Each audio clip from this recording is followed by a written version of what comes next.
नमस्कार. तर आज मी बनवणार आहे अगदी सोप्या पद्धतीने अंडा बिर्याणी। मी अंड्याला छोटे छोटे कट करून त्याच्यामध्ये मीठ आणि हळद लावून घेतले। त्यानंतर फ्राय पॅनमध्ये तेल घालून अंडी 2 मिनिटं फास्ट गॅसवरती फ्राय करून घ्यायची।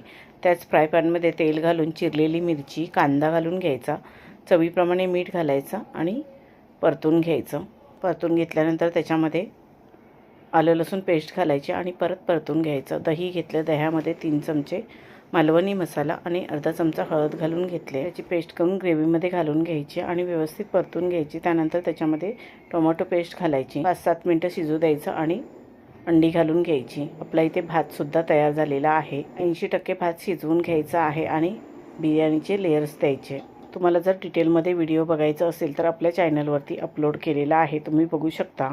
15 मिनिटं स्लो गॅसवरती बिर्याणीला दम द्यायचा आहे। आपली झटपट मोकळी सुटसुटीत अंडा बिर्याणी बनून तयार आहे। धन्यवाद।